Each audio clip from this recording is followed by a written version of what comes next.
Welcome into Rightside Radio. It is Monday. Happy Monday, everybody.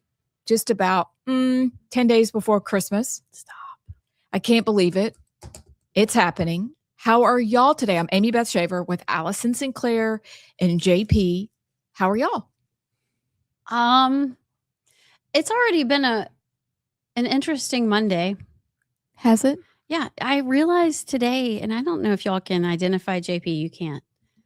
But like I'm turning into my mother. I'm not even kidding. And it's been a little traumatic. Thank goodness we had to go to the serious bank meeting. We were very serious. We were doing serious things Not at all. because it made me feel more together, even though I wasn't at all. But I went with my daughter. We got our nails done and we were doing some things this morning. And I am turning into my mother and mother-in-law. Tell me what you mean by that. Well, we're sitting there and she was getting tips like and just like Molly. Yes. Yeah. Mm-hmm. And you know how you go to eat with old people and they have no social awareness, no like right timing. They'll get up and grab the server and tell them, like I need it right now. And they take forever to order and then they just hold up the whole table or what about that? What about that? What about that? And so she's sitting there and she's getting her nails done. And I noticed that one of her nails, it's not like all the way back to the cuticle. There was like a gap there, Oh, no. And so I go, hey, look at that middle finger. Like you really need to pull it back to the cuticle. Like we're not paying for that because it's not right. No, you did not. You became a Karen? I didn't mean to. Okay, I wasn't that dramatic, but that's how it sounded in my head. Can I speak to your manager? And she looked at me and she goes, Mom, he's not done yet. And apparently he was only halfway through the process. But I laughed the whole time thinking I am becoming what I said I would never become. Never, ever become. And I've been talking about her clothes choices and all those things. And like my grandmother used to look at me and be like, Allison, are you sure you want those bangs? You sure you want that hanging in your eyeballs? Anyway, it's been humbling. It's been a humbling morning. Well, at least you're self-aware.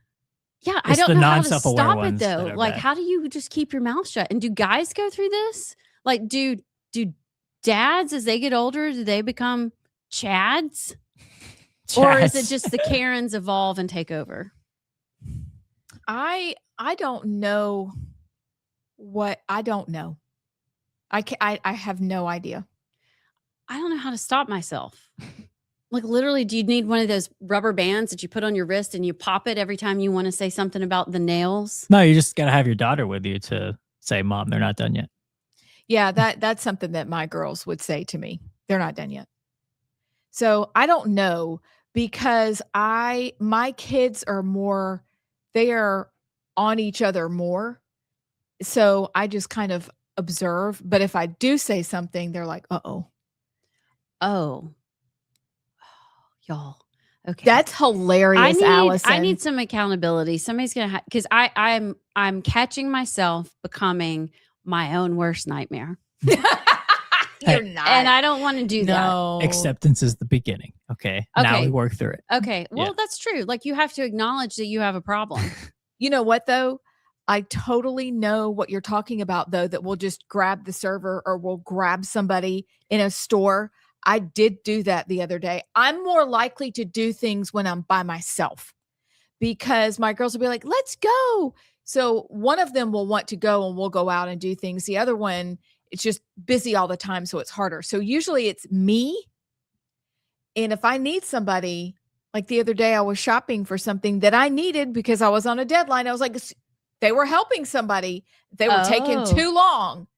And I was like, excuse me, can I just put this in the dressing room? And she was like, why, yes. But they were just meandering. I was like, guys, I got to get out of here. Like, I got to get to the studio. I need this now.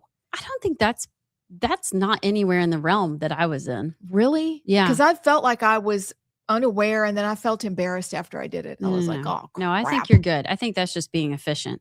But JP, I felt like the aunt, that comes up and just meddles, and I don't know. It's like I was Do going to you- do that. Yeah. Do you look at boomers? I feel like a boomer. I mean, like, Yeah. such a boomer. Yeah, I do. I'm ageist for sure. Really? So do you I'm barely put up with us? Oh no, I'm not mean to people. Like, and not y'all are definitely not the boomer, but like, you know, and I'm not mean directly to boomers that I interact with. But yeah, deep down, I'm like, dude. Like, come on. And Yeah. I'm the type that's like, okay, there's got to be an age cutoff for you to run for office, because if you got the boomer ringtone going off in the grocery store and you can't even get it out of your purse, and it's like you don't need to be making legislation. That's funny. Yeah. That's funny. No, and actually, so this weekend I did all of the Christmas shopping for everybody, family and non-family. I got it all done on Saturday, and my aunt, if you're listening, I love you. But there was some, you know, moments like that where she was grabbing the worker and stuff, and I'd be like, I would have just figured it out, you know. Mhm. But yeah, it's just a natural progression. Oh, well, we're all going to have to hold each other accountable. Does it have to be though? Because I do not want to be that person. But I think I'm worse when I'm with like my kids, because I want them to have a good experience, and so you just think you need to take control. That really Anyway. makes me wonder about my positions as a mother. I'm just kind of. We just need to get in a KA or BA, Karen Anonymous, Boomer Anonymous. Okay, we could Yeah. start that. You know, it'd be great. Well, y'all are my accountability group. Okay. Oh, my word, y'all are so funny. I'm serious. Okay, well, I just want y'all to know I have to announce this because we don't ever do things like this. And Chris is the fun patrol in the family. I think this is well established, probably why I married him. But we went to our Lessons and Carols service at our church. What does that mean? It means that we have an orchestra heavy church where many people play beautiful instruments. And we'll go through the Christmas hymns, and in between read 7, or I don't even know, was it 7 lessons? So a lesson, 2 or 3 songs, a lesson, the children's choir, a lesson. So it's just lessons and carols. I thought you said in Oh, I'm carols. sorry. Yeah, it's not like a musical. Okay. Where they sing all the songs. Okay. And, you know, the little kids reach out to you and like, Mom, are they going to sing the whole time? Yes, they are. Instead of talking, they're singing the words and they're singing the lyrics, whatever. Lessons, scripture reader, carols. Gotcha. Accompanied by our church's musicians. You guys, it felt like we were at a concert from of old. I told our pastor, who I will get to come on the show, and he said he would like to.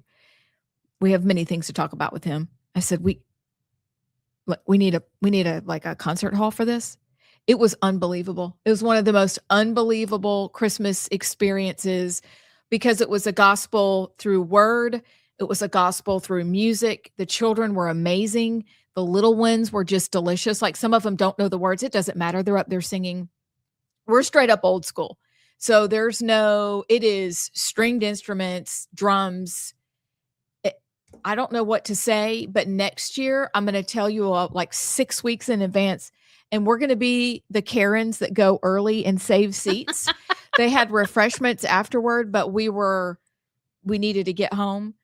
And I hate that I've never been before because finally I'm like, oh, okay, Christmas can come now. I love that sort of Christmas music, like Silent Night, Hark the Herald Angels Sing, like those church Christmas songs is awesome. Well, they sang from the Messiah. Is it The Glory of the Lord Has Spoken? The one kind of near the end of the Messiah before we all stand up. I was like, well, we can be done now. I think I'm going to cry. Mhm. But it was just majestic. It was worshipful. And I'm in awe because I don't do anything fun. And Chris is spontaneous. And we took his mother. But next year, I told him, we're all going. We're all the kids. I don't care. We're all going. Little kids are welcome. It was like an hour and 15 minutes. Like, I love that. Church don't play. Because we're in, we're going to start at whatever time and we're out, which I appreciate. But it was packed, and maybe I was in the gloom and doom of the midwinter weather, and I was like, oh, well, we are victorious. It was just, why do we have to be old before we can appreciate stuff like that? Not you. JP you're young. wouldn't know. But you know what I'm saying? Why are we Yeah. old when you go, oh, that's what those lyrics mean? I don't know. Because you got to go through life. You got to learn a I little. think so. Oh, gosh, you get stomped on quite a bit. You got to get your head bashed in a few times, Yeah. and then you're like, oh, I get it. Okay, we got to go to a break, but before we go, favorite Christmas carol? I'm Oh Holy Night. Oh, I don't know. Come on, let's sing it. I can't sing. Fall on your knees. I love one. that. That's a great I one. love that one. I like Silent Night. I don't know. Oh, That's good, Allison. Maybe we need to do a right side caroling. Okay. Or we could just have carols one day.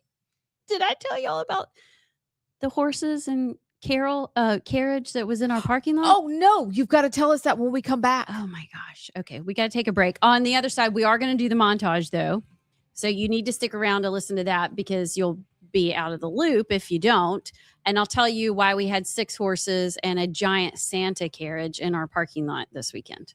We'll be right back.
Welcome back to Rightside Radio. I'm Amy Beth Shaver with Allison Sinclair and JP.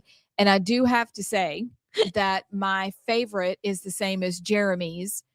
Mine is the drummer boy from King and Country. 100% my favorite Christmas song. I love these people. Who are these people? You're reading Patrick. This is Patrick. I want to be her when I grow up. You are going to be her. Oh, my Patrick, this is hysterical. I don't even know what you just said, Abs, but King and Country music. oh, The drummer boy. I remember last Christmas you saying that was your favorite. Like, I feel like I can run through a brick wall after I've heard that song.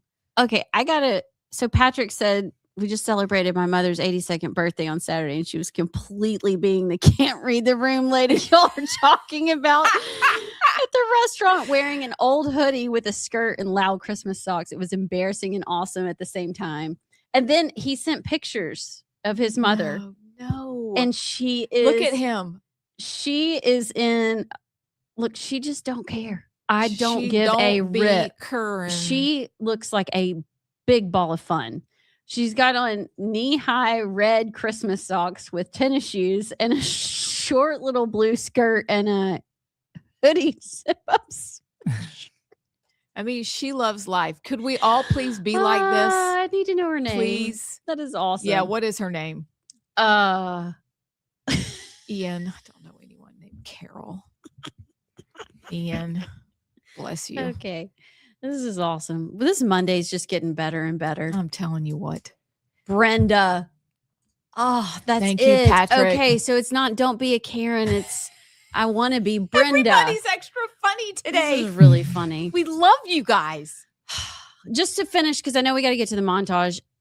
Saturday night, I happened to be in the little shopping center out running around. I get a text from the guy who owns the building that we're in, and he said, he was so serious. He said, y'all aren't doing anything at the office with horses, are you? And I said, what are you talking about? And he sent me a screenshot from the security camera, and I didn't see any horses. I saw like it looked like a Polaris, like a mule, Yeah. or something on the back of a truck. And I said, well, I'm really close. I'll just run by and see what's going on. No lie. I pull up in the parking lot, and there is a giant Santa carriage with like 8 rows of seats.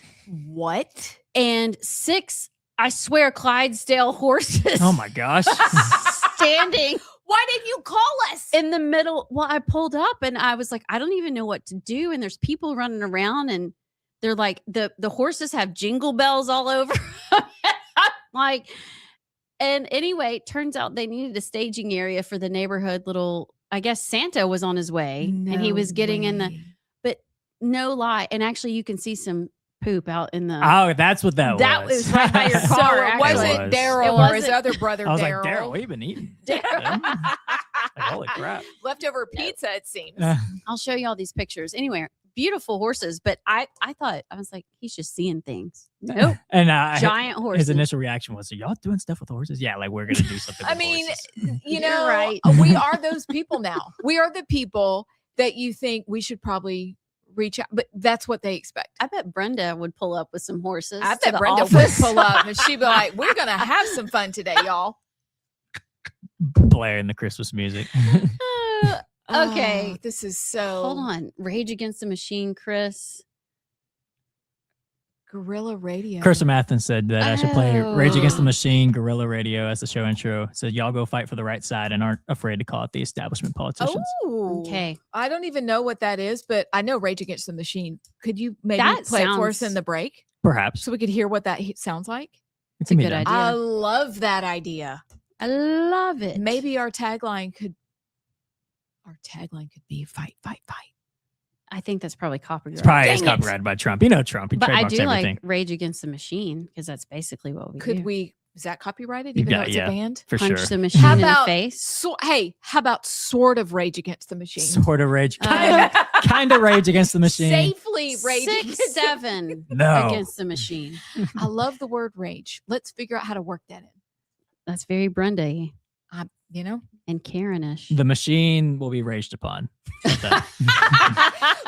Our tagline should be something from the 18th century. Okay.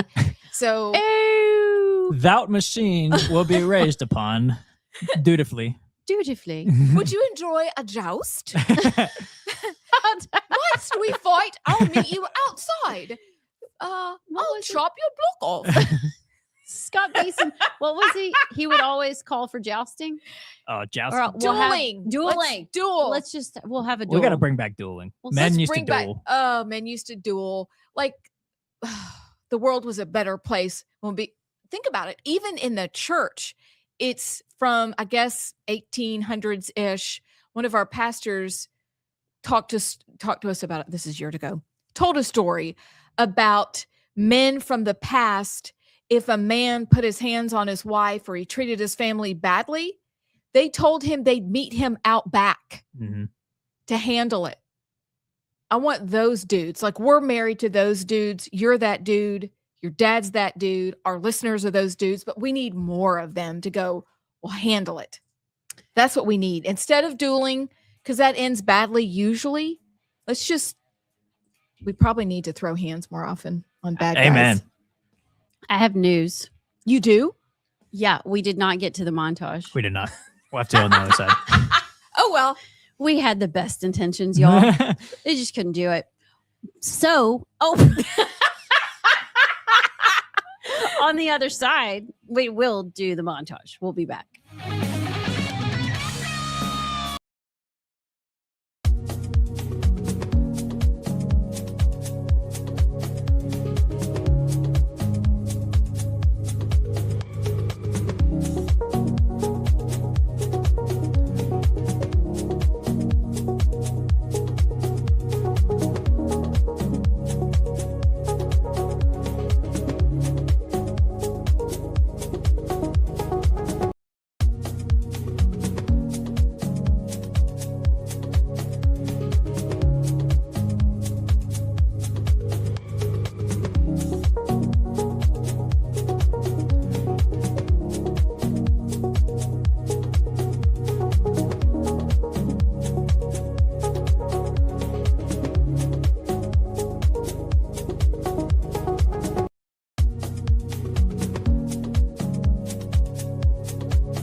Welcome back into Rightside Radio. This is JP alongside Allison and Amy Beth, and it is that time of day where we got to get into our daily montage, which means I have to tell you guys about attorney Stan McDonald, who is a partner at the law firm of Wilmer and Lee out of Huntsville. He's a 30-year veteran in the practice of law, and not only will Stan advocate and fight for your legal needs and rights, but he has been an absolute warrior for causes near and dear to our Rightside Ruffian community. Attorney Stan McDonald has represented his clients in literally thousands of real estate transactions over the years, and when Stan McDonald is on your side, you have no greater friend, and likewise, your adversary will have no greater foe. So attorney Stan McDonald, here's his phone number, 256-533-0202. That's Stan McDonald, 256-533-0202, and tell him you heard about it on Rightside Radio. And no representation is made that the quality of the legal services to be performed is greater than the quality of the legal services performed by other lawyers. Black or News.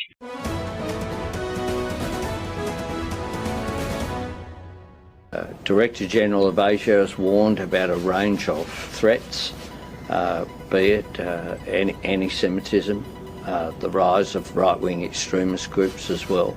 And we continue to work closely with our security agencies. And of course, I'm going to say a few words about the terrible shooting in Sydney, Australia.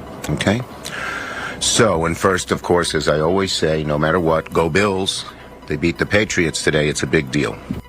So here's the irony of what happened at Bondi Beach yesterday in Australia when two Muslim terrorists killed 15 innocent while a man named Ahmed Al-Ahmed, who happens to be Muslim at 43 years old, steps in, we've all seen the video, takes away the weapon, gets shot twice, is celebrated as a hero, which he ought to be. The irony is even one good, peaceful Muslim man couldn't save the life of 15 innocent human beings from two Muslim jihadist extremists from killing them. So I don't care if 90% is peaceful. The 10% true believers jihadists that hate the Western ideology, and we have to sit on the sidelines and be worried about being called Islamophobic. Really? I lived in Iran for 11 years and I saw what this was all about. That's all they're good at cheating in elections. The election was rigged in 2020. We have all the ammunition, all the stuff, and you'll see it come out. It's coming out in truckloads.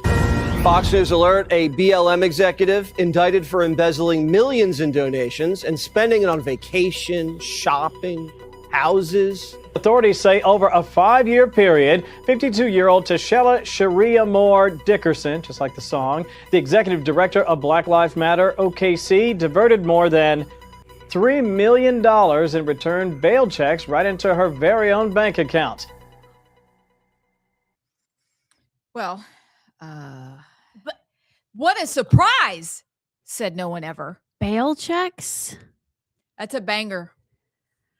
Okay, so, but you know what? Lest we, I can't even say his name. There's a lot of news to talk about today. That was a great montage, and I'm very sorry that we are starting off with the hideous murder that happened on Bondi Beach in Australia. I'm really sorry that Anthony Albanese, the cowardly leader in Sydney, has to say anything at all. We'll get to that. We also know post-montage that our thoughts and prayers goes out to the family of the Brown University student who was murdered. She is a Birmingham native and a precious girl whose family I saw on the news and was talking with someone earlier attend a church nearby, and they were at church on Sunday. This is something I cannot comprehend. None of us can. And we want you to know we're very sorry for a loss seems so shallow at a time like this. But we also wanted to tell you that we will get to that story later today. But first, where were you guys when you heard the story?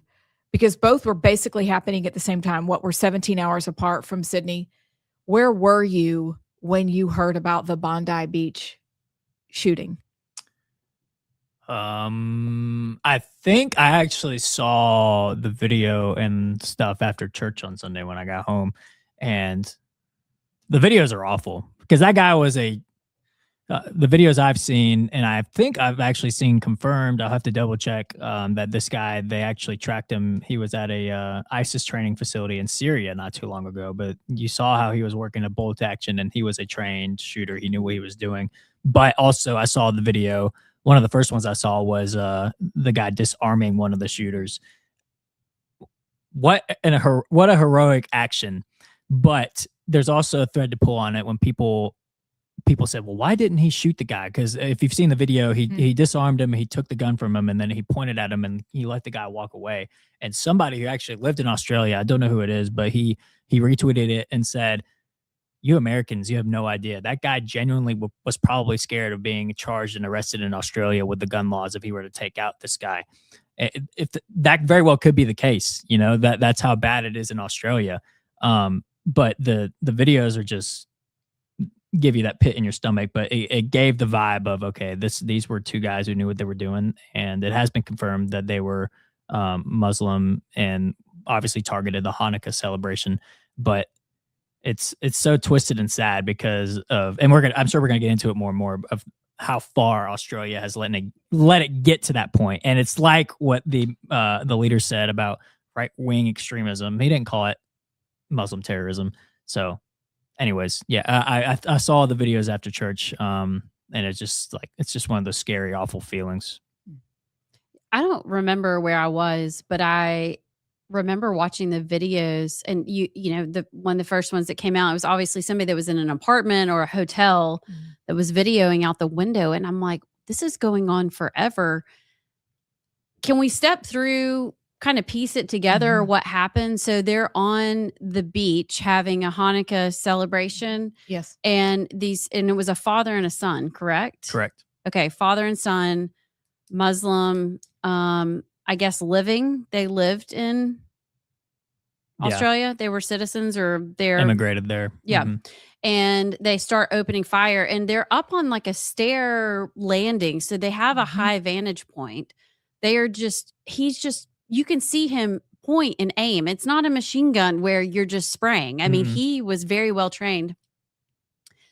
But you sit there and go, where were the police? What in the world? And apparently there was one of the men that was there at the celebration said the police were around for like 20 minutes and never took a shot. I saw the same thing.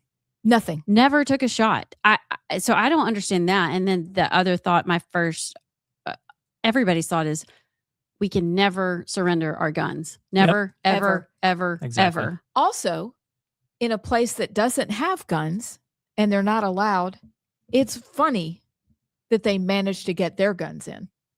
That right? I was told otherwise. I was told this would never happen. Yeah, this will never happen. We'll disarm and it'll be okay and we'll be safe. The bad guys will never get the guns because they follow the rules. I mean, do you realize how horrific that is, that they managed to get their guns in and that the police stood around like a bunch of cowards because they were also probably Daniel pennied into believing in Australia that if we shoot, we will also be arrested. It's unbelievable to me. Or if the Muslim man who did disarm the shooter and did not shoot at the other Muslim extremist probably thought, if I shoot and kill him, they will come and shoot and kill me. Yep. So, I mean, it's terror all around because mayhem has been allowed to persist. The lies have been allowed to persist, which is why is it the mayor, Anthony Albanese, the leader, I don't know who he is, and who did all the speaking this weekend, called them right-wing extremists, lumping us all together, apparently. He's the prime minister. The prime minister. What a coward. I don't know.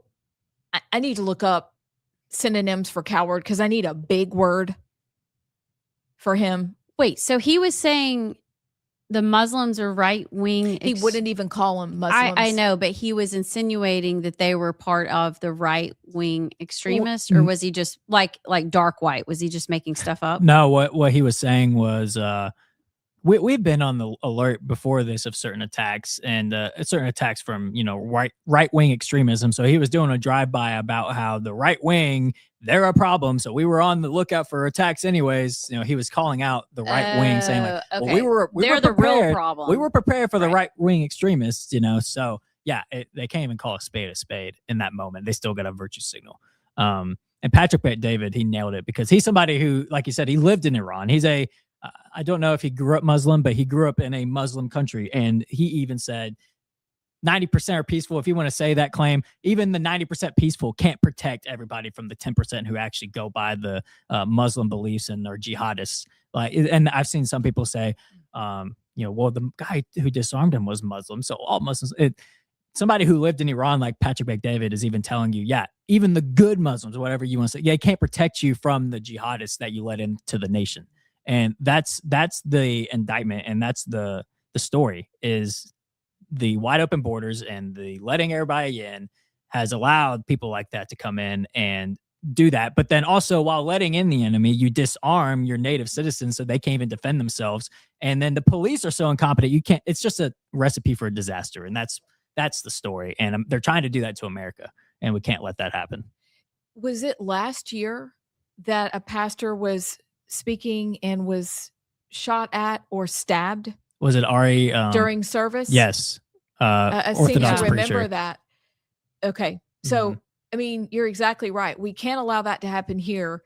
But the best that the Australians could hope was to find one of their giant snakes that apparently show up in their toilets and just fling it on somebody. And that's the best they can do. You cannot even count on your cops to help you. How helpless must that feel? Where are the men? Like, I'm sorry, please take off your star on your uniform. It's a beautiful uniform, by the way, if you're not going to help. Like, take yourself, just go home. It is unbelievable. Weak men create hard times. That's right. 16 people are dead because of the weak policies of weak men running Australia. Wake up, America. Wake up. I'm wondering, I don't know why I thought the Muslim that took out or neutralized or disarmed, that's the better word, the shooter, I thought he shot the guy, but he didn't. And I wonder, is there something that prohibits Muslims from shooting Muslims? Maybe that, or like killing, I don't know. But so that 90% that's peaceful, why don't they step up, or do they? And call out, disarm, take out, shout down the 10% that aren't. Yeah, they clearly don't do it enough. I don't know. And the gun may have not been loaded. I don't know. But you saw it in the video. True. You That's saw true. it in the video of him. And then he just kind of like, you could see his brain. He was like, oh, wait. So who knows? Yeah. But so it's up to us. I mean, honestly, I sit there and I watch that.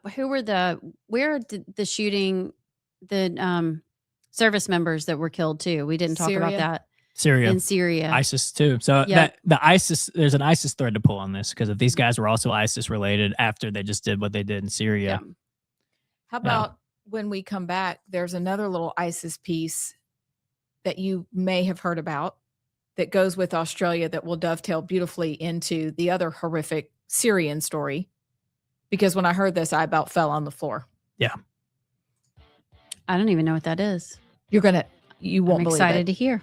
We'll be right back.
Welcome back to Rightside Radio. So I have a Sorry. question, you guys. What do you do? What's one of the things that you do perhaps when you finish school or you look forward to as an adult? You're dating somebody. What do you want to do that suggests that you're putting down roots in a community? What's the next thing you do? Vote. Well, besides that, starting a family. Buy a home. Oh, Wouldn't you say? Like, you know, you get married. I'm such a dork. Is that fair? You go and register to vote. Yes, you What do. she said, You buy a also- house, you invest in your community. Okay.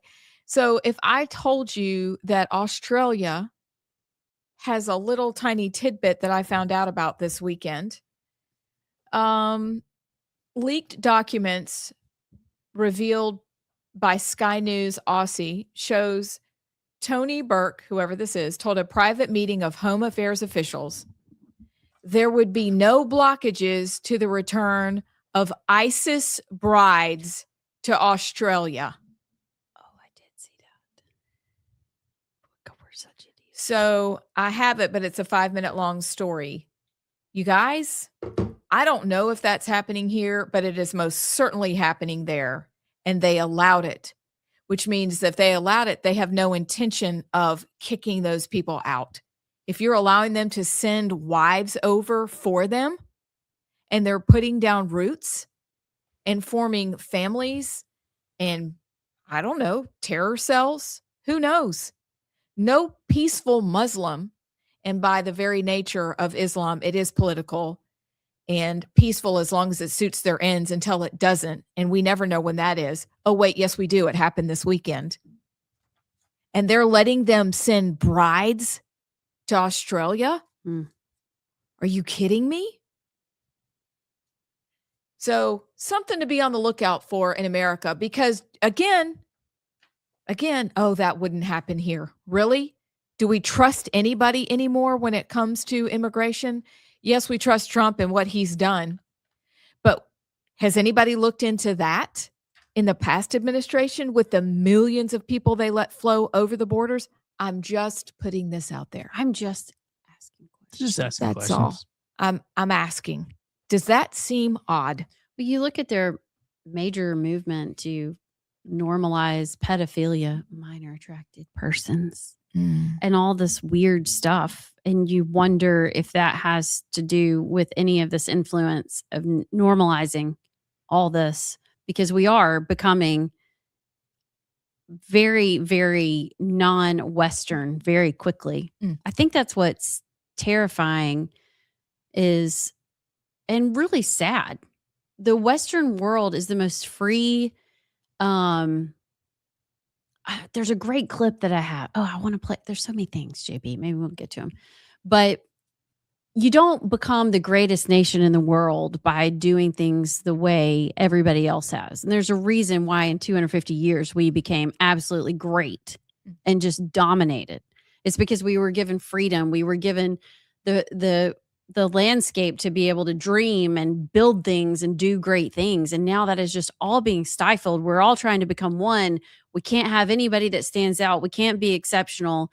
And they're trying to do away with any God-given creativity, God-given ingenuity, God-given motivation to be great.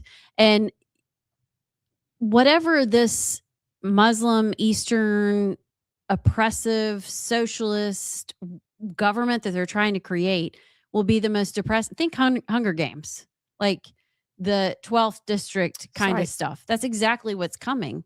And we're just ushering it in. Elon Musk has a great, did you see on Joe Rogan where he talks about the Suicidal empathy? I think we need to play that after we come back because it's so good.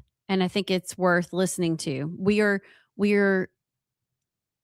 what did you call that? What did you just say? Suicidal empathy. Oh, Yeah. we are literally suiciding ourselves with our empathy.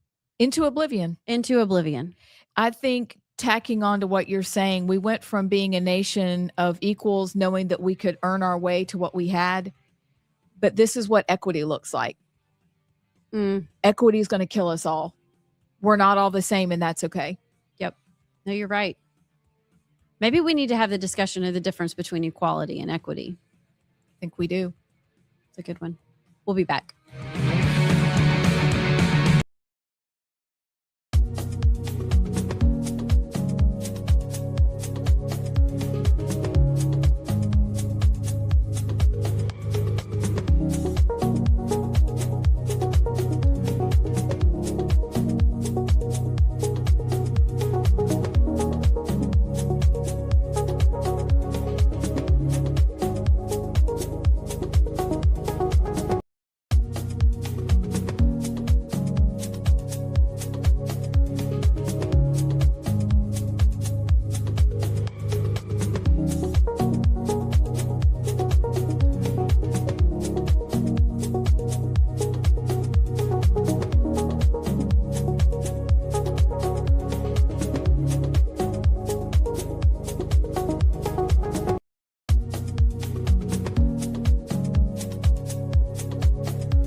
Welcome back to Rightside Radio. I'm Amy Beth Shaver with Allison Sinclair and JP, going through a Monday after a weekend full of horrific news. The news we mentioned at the beginning of the show today was about a precious girl from Mountain Brook who lost her life while studying for an economics exam, is my understanding. Perhaps was targeted. We don't know that yet because of her outspoken faith and her conservatism. We don't know that yet. Those are rumors. Those will have to be confirmed. But what we know is that 2 promising young people died. And is the killer at this hour still on the loose? Yes. Yeah, he's still Is at that large. my understanding? That's correct. With their $8 billion endowment, they don't have a freaking camera to catch this guy. Isn't that embarrassing? I'm going to refrain from saying what I think about that. Well, they just, they arrested, detained a guy, questioned him. Oops, wrong person. Let him out. And now they just posted a video, a very blobby video of a person dressed in all black walking down the sidewalk. You can't see any facial feature, can't see any, nothing. They said, if you have tips about this person. Sure. And it is probably 100 yards away. And that's all they're saying they know about him. So I heard the guy who, I don't know, he's a retired inspector for the NYPD, was talking about that video. And the interesting part, though, is that they say identifying somebody by the way they walk, by their gait, is something that they're trained to do. And I'm like, well, good luck with this one. Yeah, we were 95% sure the J6 pipe bomber was a middle-aged white chick, right? Turned out he was to be 20-something dark white guy. Okay, I'm not trusting the gate thing. No, I can't trust the gate. I can't trust that you've got $8 billion in an endowment and we have cameras everywhere. Everybody has cameras. You're telling me leaving that building where those children were studying and you have no camera? Do you know how hard it is to get into any of our kids' buildings where they attend school? Any of my kids, for that matter, where they've attended school. I mean, just to swipe and the ID and you give up your right to privacy these days on a college campus. I don't know about in the classroom buildings. I know dorms and things, but yeah, they were studying apparently on a Saturday for exams. She was the vice president of the Young Republicans. Mm. They're saying she was targeted. I don't know. If he went in, I heard there were 60 kids in the room. If you go in and you've got 60 people sitting there, but you only shoot 2, unless somebody came after him, I think it's crazy how little we actually know. Yeah, exactly. It's really bizarre. That's also 58 witnesses that are there. Do any of them, did they see his face? Do they know anything? If you're in a public, or not public, but if you're in like a library or something, which I assume this is like where they were studying, I'm sure there's cameras. There's got to be. I know. I went to Alabama where there was not an $8 billion endowment like Brown, and there were cameras in every single building of the school. There's not one. I don't know. It's just bizarre to me. Yeah, to get in the entrances, wouldn't there be cameras on you? He didn't just like teleport through the walls, or she. I don't know who it was, but it just seems odd. It's embarrassing. Really odd that we don't know more. But I think the praise in the situation is to the family. Like I don't know how you get back up the next day after news. Like we've had tragic deaths in both of our families.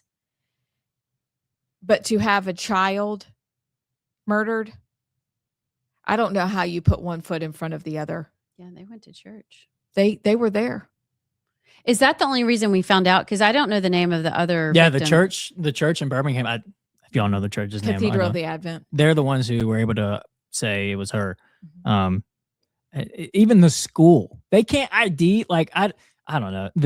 Either it's extreme and embarrassing incompetence or something weird is up. Like how are you that bad at your job? Or how are you that unable to, like, one of your kids, two of your students were shot and the shooter's still at large, and the church of the daughter who's in Alabama was the one that ID'd her and the other one's still not ID'd.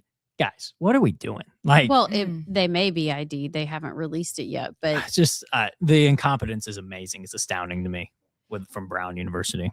have y'all seen that 2 of the kids in the room apparently have been in other shootings? What? Yeah, I'll go find it. It's there. It's that part is weird. Apparently, this is their second mass shooting to be part of. Weird. That's really weird. I think I bookmarked it. Yeah. So the first guy they arrested, Benjamin Erickson, they said he uses they, them pronouns. He's also reportedly posting anti-Republican. Well, okay, he's the one they released and said, "Sorry, wrong guy." I don't understand it. Well, if they went after that guy, then I'm sure they believe the narrative is that she was targeted because she was a conservative. If they're if that guy became a person of interest, I agree with y'all. I think if there's that many kids in a room at one time, and the vice president of the Republican club at Brown University was, I believe, my gut tells me she was targeted, but yeah, obviously you don't know. But if the person of interest is somebody like that, I'm sure that is the thought that they're having as well. But just unbelievable how the shooter is still at large at this point. What do you think? Gosh, I hope. Now, this may be an odd question, but it's a private college campus, so it's not like a state school where you can. I genuinely hope that they throw the book at this person, whatever that means, and that they don't go soft on him or her, but probably him. I don't know these days what will come. I mean, we're talking about Australia. They stood around and watched people get murdered. Like, I didn't see any cops running in there. And then here we still don't know, despite cameras being in every nook and cranny on college campuses these days. And you're right. I mean, maybe all schools don't require swipes or, key fobs to get in every place, but it is very secure. They're very nosy about who's there, rightfully so. But you also have the same situation where you're in Rhode Island. So how severely will they be with this person? I hope extremely, for the sake of these 2 very bright lights who were murdered. They're saying 2 students that were there, Zoe Weissman and Mia Tretta.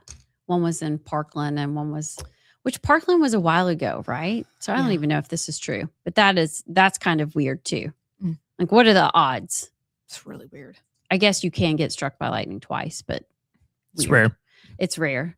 So if she was targeted for her conservative views and her conservative position in the only Republican conservative club at a very liberal university,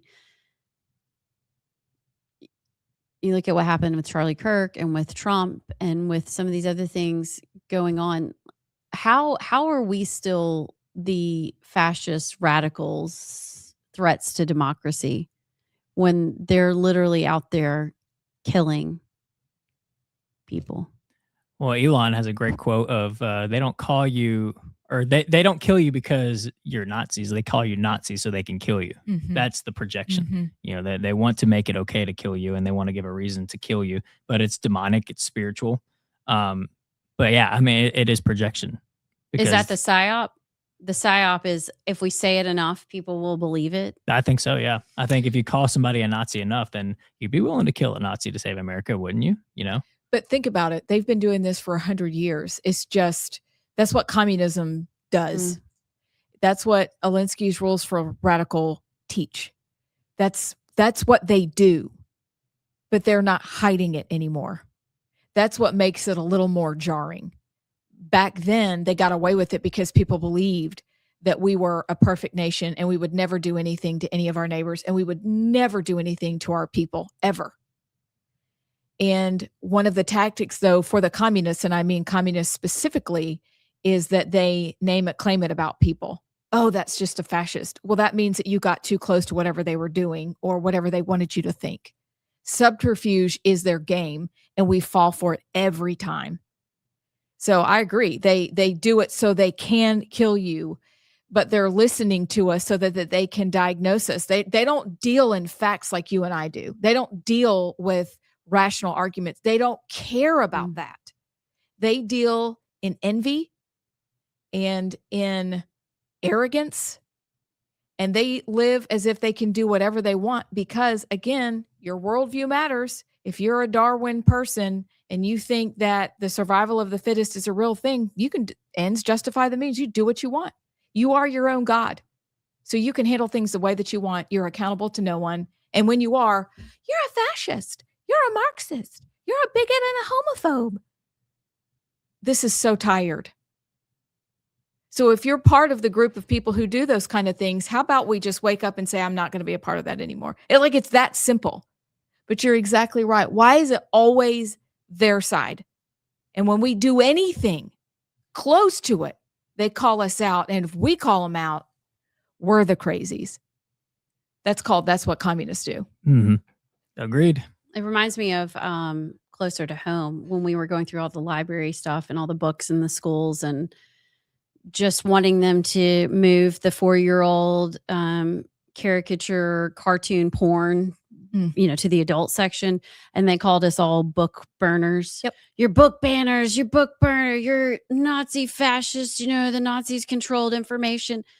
No. We're just saying you have to go to the store and purchase it yourself for your child. We're not burning anything, but you say it enough and people start to look at you and go, even good people, smart people, Christian people are like, you're right. We got to be fair. That's censorship. No, it's not. The book is still available. Yeah. You just have to walk upstairs to get it.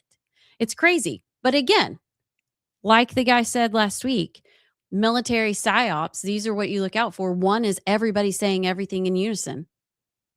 We're getting a lot of that these days. We got to take a break. When we come back at 3:30, we have Secretary of State Wes Allen on with us. Be good because Trump came out talking about the 2020 election. And can we play that clip again for him? We'll do that. Maybe we'll get to your texts on the other side of this break. We'll be right back.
Welcome back to Rightside Radio.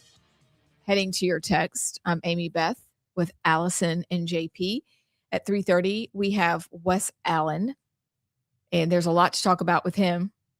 Can't wait for that. But first, we have your texts, and they're great.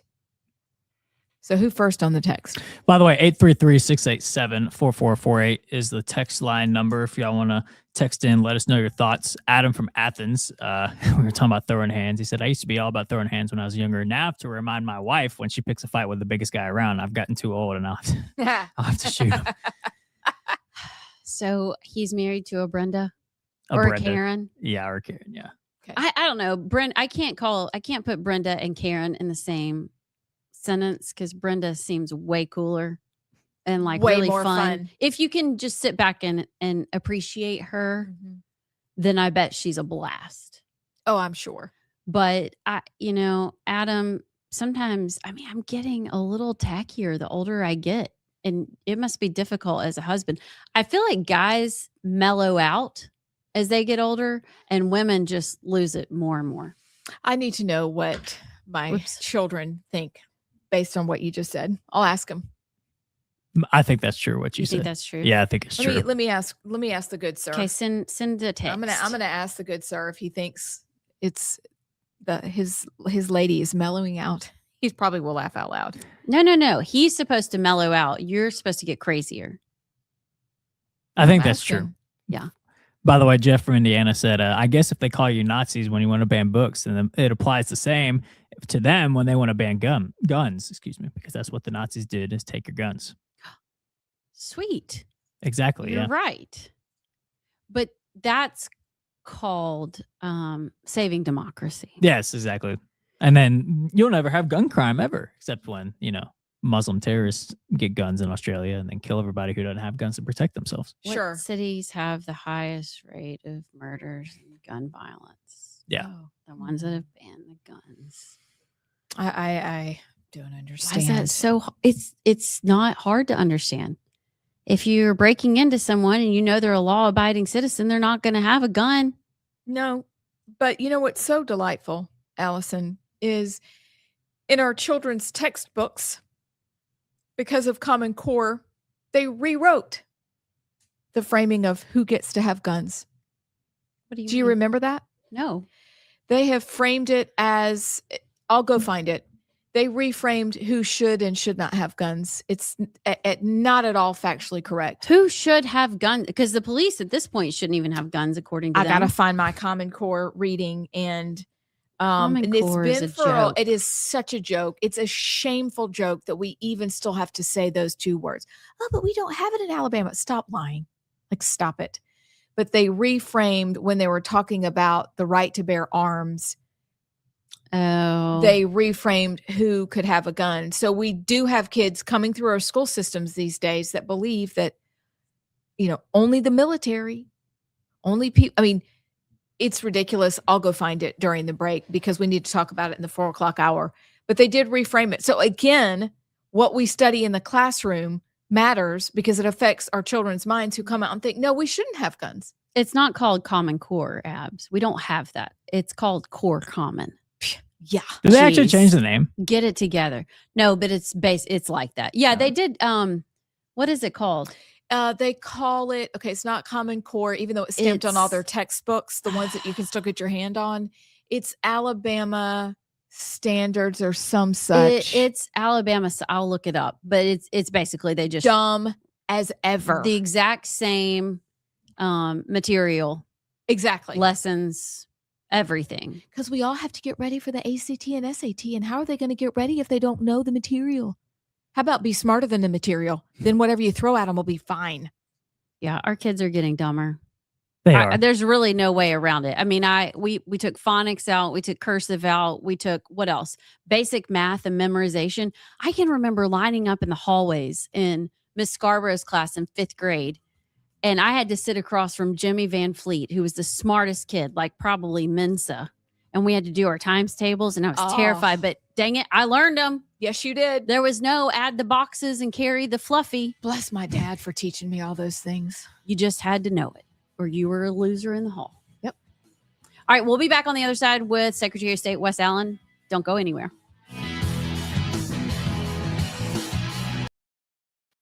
Hey, my friends, Phil Williams here. You've heard me talk about Inspire Advisors, how Paul Breyer and his team at Inspire Advisors will help you grow your investment portfolio while also screening out the companies that don't stand for conservative Christian principles. Look, they are experts in what is known as biblically responsible investing, and they are now offering a limited opportunity for a free class on that BRI. Check out the class, register for free, their website, www.moneypatternwealth.com. It's godly, it's conservative, it's financial freedom, y'all, with Inspire Advisors at www.moneypatternwealth.com. Check them out. Tell them you heard about it on Rightside Radio.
Welcome back to Rightside Radio. I'm Amy Beth Shaver with Allison Sinclair and JP. We are joined by Alabama Secretary of State Wes Allen. Mr. Secretary, how are you? Hey, I'm good. Am I coming in clear, I guess? I don't know. Hey, this is the first interview we've done with somebody in their car. Yeah, he's getting toted exciting. around. I want to drive, and I hope you're not driving. Let's just say you're not driving. Well, I'm driving, but I'm stopped. So Oh, okay. Okay, that's good. We're That's good. good. We're I'm good. safe. I'm good. I'm Okay. good. I'm in between meetings. So thank y'all for having me on. I appreciate that. Well, we're so glad that you can come on today. So we would love quickly to play Trump's video from this weekend talking about the 2020 election. And then because that's what, you do, one of the things that you do, we'd love to talk about that on the other side. It's all they're good at cheating in elections, very good at cheating. They're professionals at cheating because we won in 2016 by a lot. The election was rigged in 2020. We have all the ammunition, all the stuff, and you'll see it come out. It's coming out in truckloads. And California's election, New York also, but California more than any other place is so rigged. It's such a rigged election. We won the Hispanic vote. So a lot of people say Republican wouldn't win California, but I won the Hispanic vote. I won in Miami. Think of that. In Miami, I won the Hispanic vote. Along the Texas border, I won every single city or town touching the Texas border, and they're 85 to 90% Hispanic. We won the Hispanic vote. If the vote in California was legitimate, which it's not, they have 38 million ballots. Everything is mail-in voting. They mail out 38 million ballots. And they come in. Where the hell do they go and where do they come from? It's a rigged election in California because we would win California by a lot. And again, they feel they have the advantage with Hispanic. They don't. What are your thoughts on that? Well, mail-in voting. We cannot allow mass mailing of absentee votings without an excuse. And I'm so proud of Alabama and the policymakers that have had the foresight that we are an excuse-only absentee state. Now, don't get me wrong, absentee voting is important. It is important we protect absentee voting, but we do not need to have an election month, an election season. We have election day. And as long as I'm Secretary of State, I will continue to protect that is election day. And anytime you have unsolicited mass mail ballots, that's a problem. And I'm proud we don't have to deal with that here in Alabama. I can't remember. It was maybe 2022 that I had to vote absentee for the first time. And actually, I didn't send in my driver's license picture or whatever. Yeah. And they sent it back to me, which was really good. But then when they sent me my ballot, I got 2 of them in the mail. Oh, I remember Do you this. remember this? Yes. So I called John Merrill. I was like, Secretary Merrill, what do I do with my extra ballot? He goes, Allison, of course you would get 2 of them. But anyway, we handled that with the registrar. We did that. Things like that happen. But when you get into mass fraud that that President Trump is alleging happened, things go really crazy. One of the things that we did in 2022, a friend of mine and I, we went up to the Jefferson County probate judge and we went through all the ballot accounting certificates for the precincts in Jefferson County.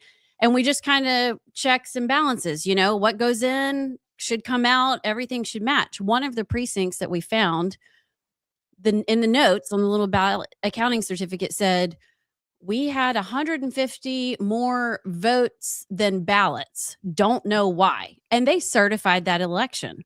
Now, I know Jefferson County is kind of weird, and I can't figure that out. They handle their own elections and they kind of do their own thing in Jefferson County with elections. Is that correct? Well, you got to keep in mind, you got 67 different counties in Alabama. Every probate judge is a chief elections official, as was I, in Pike County when I was a probate judge. So really, you've got 67 different elections going on around the state at one time. So I don't know what you speak about in 22. Obviously, that was when I got elected as secretary. Right. I hadn't heard anything like that, during the 24 election cycle. But believe me, if anybody sends in anything like that to us, we're going to be on top of that. And if we need to refer that on to the AG or wherever, that's what we do. in the So that actually was my question. That I think Jefferson County, if they certify or they test their own machines, I guess is maybe what I'm thinking about. They're every like, county tests their own tabulators. They're required by law to test those. but what is it that Jefferson County does that sets them apart? They do they manage their own something.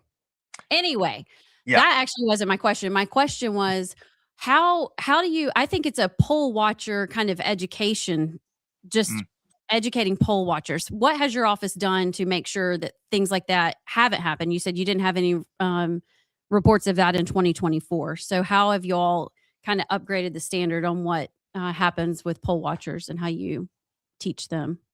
Sure. One of the things that we did during 24 election cycle, Allison, was that we implemented a plan to have these lawyers, we called them Lawyers for Liberty, that would sign up as poll workers, and they would go and tell the probate judge, the circuit clerk, or the sheriff that they wanted to serve as a poll worker, where they, get trained, show up on election day, and go through the whole 12-hour day. Matter of fact, it's longer than a 12-hour day, actually, when you get there at 6 o'clock and you're there past 7 o'clock when the polls close. But that was one of the things we wanted in there, someone with legal background. But, when I campaigned for secretary, Allison, and even when I go around and speak now, I'll ask people to raise their hand. How many of y'all have served as a poll worker or a poll watcher? As you know, those are two very different things. And I would, and of course, you'd have a smattering of hands that go up, and I would, say, listen, if you have never served as a poll watcher or poll worker, please do that. It will give you such insight into our election system in the state of Alabama. And then, it's always good to have more eyes on it. And so we just encourage individuals to get involved, to be poll workers or poll watchers. So, what do we do in Alabama as far as post-election audits? I know that was in the last session. We talked about it a lot, but where do things stand as far as that's concerned? Yeah, so we did have one post-election audit that was kind of like a trial run that I actually voted for when I was in the Alabama House, that David Standridge, the former probate judge who I served with in the House, sponsored. And that was done in 22, I believe, if I'm not mistaken. That the post-election audit bill that has been brought up several times in the Alabama House and Senate. Of course, it hasn't passed yet, but I understand that it probably will be brought back again. And anytime we can have more accountability and more transparency, guys, I'm for that. I was for the bill last session. I'm for the bill now. And so anytime we can have an extra layer of security, and so when y'all lay your heads down at night on election night or even past election night, you can rest assured that Alabama's elections are tight and they're secure and people can depend on them. And that's what we want in Alabama. So hopefully that bill is going to come back. It's going to get passed and put into state law. One of the things that you campaigned on was getting us out of the ERIC system. And I believe I knew somebody that mentioned that to me one night. Don't say. I didn't know if you remembered that or not. We were at, I can't remember. It was Talladega, somewhere. Yeah. Pell City Courthouse. I remember Mike Grant was there. You were there. Andrew Sorrell was there. And I asked about if we were going to stay in the ERIC system or not. And that started this whole conversation. And actually, you said that night, I'm going to check into it. I'm going to learn about it. And pretty soon after that, it started saying we're getting out. And so we now have the AVID system. I'm curious how things are going. Is there anything you're still working on? Anything you realize now we need to pivot and change? I think we have, we work with how many, maybe 10 states now. So give us an AVID update.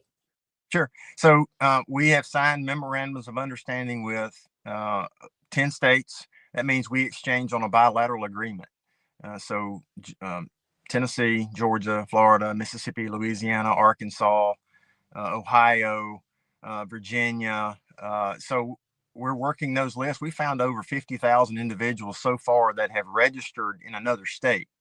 And we're working very hard to get that information pushed out to the counties, because let's remember, guys, 50,000? Yeah, that have registered, that are double registered. And so that's significant. Yeah. So let's remember that the boards of registrars are so very important in these counties. They're the only ones who can register people to vote or to remove people from the voter files. And I can't do it. My office can't do that. We just house a centralized location of the voter file. We have worked with ALEA, the Alabama Law Enforcement Agency, to determine that individuals have moved out of state, gotten a driver's license in another state. And normally that's a pretty good indicator that someone's moved. And so we have sent that, got that information, and a little over 30-something thousand individuals that we have found that have gotten a driver's license in another state, maybe more than that by now. That may be an old number. I haven't brushed up on my numbers lately, but we're sending out notifications to them to either correct us if we're wrong, but if not, remove themselves. And if they don't respond, we put them on a pathway to removal. And again, in correspondence and under the law with the National Voter Registration Act of 1993. It's a federal law we have to abide by. And we also got our hands on the Social Security Death Index, which we found individuals that had not been removed. That, let's just say someone travels out of state and they pass away, unfortunately, in another state. Well, that's not our data. We can't get our hands on that data. So we had to go about it in a different way. And we have found individuals that were not removed because we just didn't have access to that data. And so those are some things that we've been able to do and able to find. And we have regular, robust voter file maintenance. It's just like daily hygiene, guys. We wash our hair and take a bath and brush our teeth. We take that same approach with voter file maintenance, because at the end of the day, voter file maintenance is the foundation of election integrity. If you don't have that, really, you can get off in a ditch in a hurry with your election security. That is so helpful to know. I like that analogy. It's the first time I've ever heard that. Have you found the people that are like 198 years old? Yeah. Have they been removed? Okay. Yeah. Well, a lot of that, you know. yeah. And let me just say that a lot of that, what you just brought up, Allison, is sometimes, for lack of a better term, just fat fingers. You know, when individuals are punching them in. So we got some information on that, and we dispersed that again, broke it down by county, and we have whittled that thing. That list was like 4,000 and something, but people over 100. We got it whittled down to like, I want to say 1,100 or so right now, more in line with statistics. About 3.7 million right now are registered voters in Alabama. So we have whittled and whittled on that. And one of the things I'm very proud of too is that before I came into office, you didn't have to provide a Alabama driver's license or the last four of your social. And so we found hundreds of thousands of individuals that did not have a driver's license, not an Alabama driver's license number, or the last four of your social connected to your voter file. And we have been working on that with our boards of registrars to whittle that way down. And we're now on the last leg of that, making sure that those individuals that don't have that number get that number into the board of registrars and update their voter status. Okay, JP, I don't know how long you have. Could you stick around for another segment, or do you have to go? Sure. If you have to go, okay. Look, he can stay. All right, don't go anywhere. We'll be right back with Secretary of State Wes Allen on the other side.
Welcome back to Rightside Radio. I'm Amy Beth Shaver.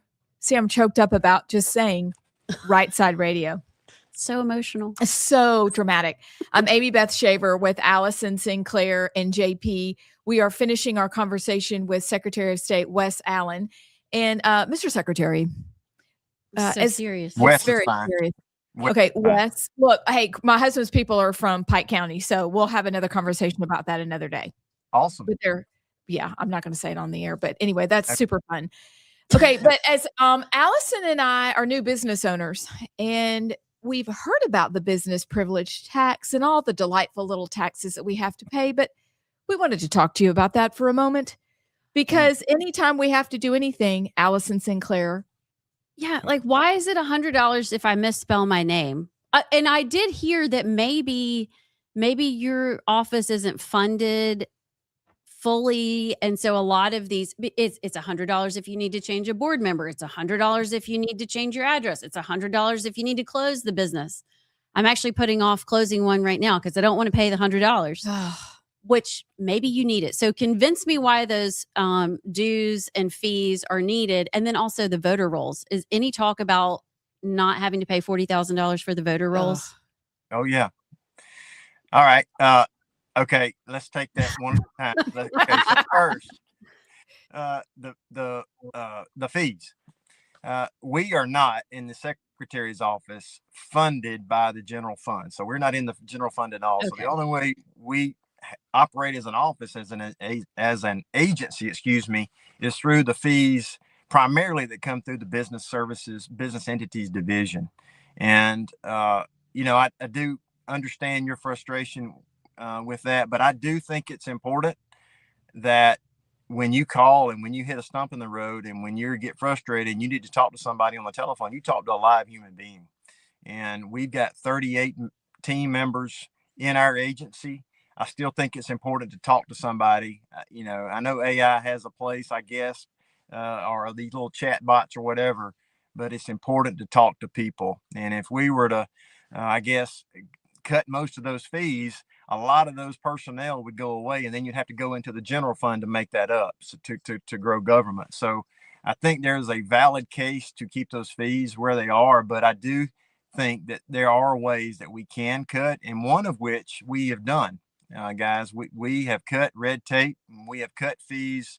You spoke, Amy Beth, about the business privilege tax that we tax cut that we passed back in 21, I believe. Well, an unintended consequence of that was when someone filed their taxes with the Alabama Department of Revenue, they hit one button, they filed their taxes, and they also filed an annual report to our office with the fee and so forth. Well, when we passed that business privilege tax cut, it separated those two things, and you just couldn't do it in one button anymore. So I started getting phone calls in January of 2024 saying, Wes, why are we having to file this separate piece of paper, file this, give you this $10 fee and so forth. So I got to looking at it, and we found the reason why I just stated, and we got legislation wrote up. Margie Wilcox in the House, David Sessions in the Senate, introduced that to where you don't have to file that anymore. You don't have to file that $10 fee any longer. And it's going to represent, by the time I step out of office in January of 27, about $690,000 that does not come into the Secretary's office. Now, when you've got a $15 million budget or so, give or take, that's some significant funds. And over the long haul, we will cut over $2 million of wasteful spending in our office. And so we think that is significant. We think that shows philosophical conservative belief in our office. And we're excited about the days ahead, cutting red tape and cutting administrative rules. And now on to the voter files. Is that? Yeah, we got about 20 seconds. So quickly. Okay. Yep. Quickly. Yeah. Well, HB 67 will be introduced by Jamie Keel. It will cap the statewide voter list at $1,000. It will protect your personal information, and it will prohibit any business from using your personal data for commercial. All right, we got to go to a break. I am so sorry, but he was basically saying we are cutting the cost. We'll cover that again on the other side when we come back from break.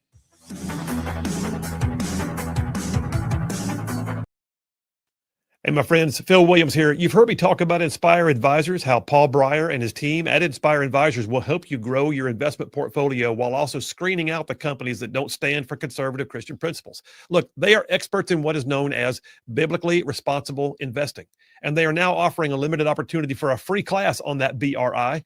Check out the class, register for free, their website, www.moneypatternwealth.com. It's godly, it's conservative, it's financial freedom, y'all, with Inspire Advisors at www.moneypatternwealth.com.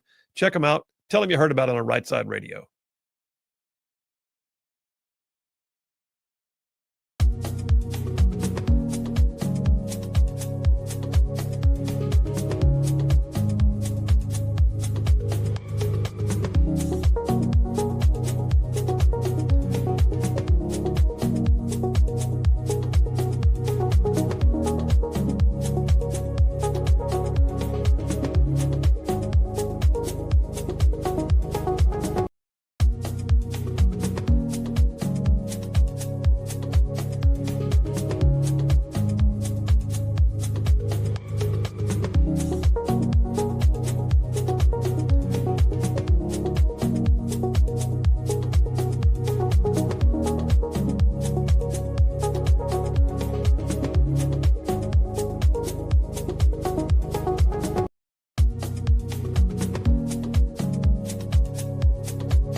Welcome back to Rightside Radio, because JP, that was your idea. Just saying this morning. What was my idea? What we're going to talk about perhaps today. Can I say something real quick? Maybe you said that yesterday, but you said it. Okay. I'm sure I did. The segment that we would like to cover if we have time for the plunge. Oh, yeah. Today. Yeah. Yes, Allison Sinclair. Y'all I'm couldn't Amy hear Beth me. Shaver with Allison heard you. Sinclair and JP. And I just rubbed my nose like I was 5. Well, actually, people that, okay, this is a complete rabbit hole, but that's actually proven, like, people who talk for a living and talk a lot, your nose gets itchy in the process of doing that because of the vibrations through your nose, and it picks it up. Really? Yeah. So it's just part of the job, I I guess. finally have proof that I have a job. Kidding. Your sniffles are a pride. Kidding. I'm kidding. Your sniffing is legit. Yeah. Too legit to quit. Hey. Also, when he was talking about y'all being in Talladega, what I really wanted to say was Ricky Bobby, but I didn't. Ricky Bobby. I didn't. Okay, Allison is twitching over here. Guys, our headphones are noise canceling without realizing that they were going to be noise canceling, which is great. But the problem is, in between breaks, we're conversating about what's next, what we're going to cover. But Allison, because I'd put my headphones in, was talking and I can't hear her. I heard her because I had one ear like this. It reminded me of my JP husband. As the producer, always has like one ear back so we can hear. And half the time we do that, half the time we don't.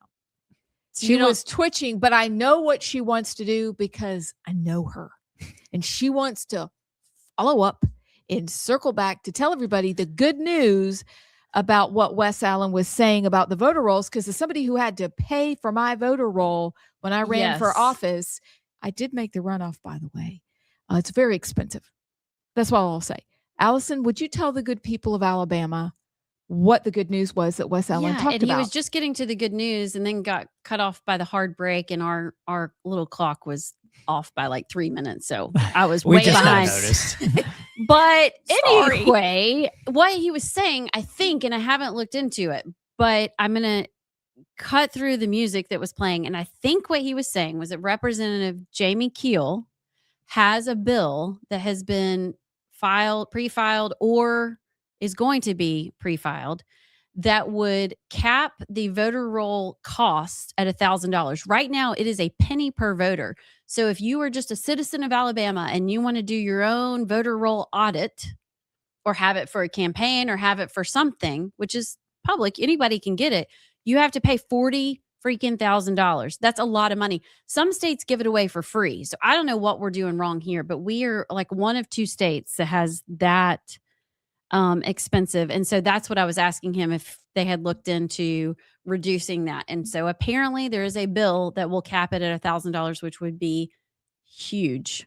Except when we come up with good bills, like the post-election audit bill that didn't pass, I really hope that we have enough sense to pass this and cap it at $1,000, because they have made a lot of good changes. But I would suggest to you that perhaps in the past, they didn't want people looking at the election rolls, because if that is that expensive, who's going to look unless you're running for office and you have to look because you need to connect with your voters.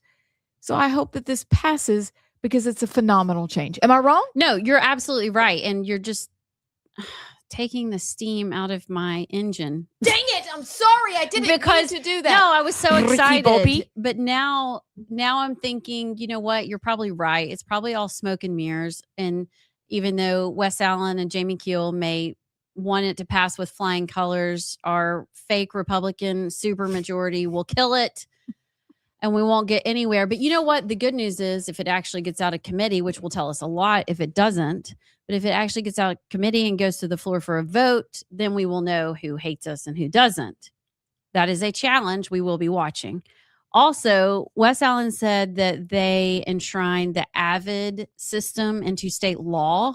Great. So all future Secretary of State will have to use it, and we'll have to stay on top of things and getting the dead 290-year-olds off the rolls. And I think that's a really good thing. I hope they expand. I know we work with 10. Let's just keep going, because this is this is an issue. And Trump coming out this weekend still talking about the 2020 election tells me it's worse than we ever knew. I mean, we're almost 6 years out. Yeah. Well, I mean, 5 years. But anyway, okay. Also, Wes Allen is running for lieutenant governor. Wes Allen for Alabama.com. Hold on, let me make sure, because the com and the org.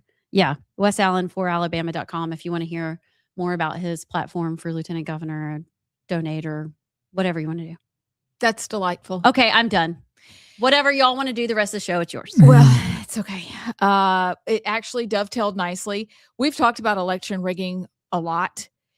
It's one of those subjects that if you bring it up in with a group of people that you don't know very well, you can very quickly find out who's with you and who's not. And mainly people are like, what are you saying?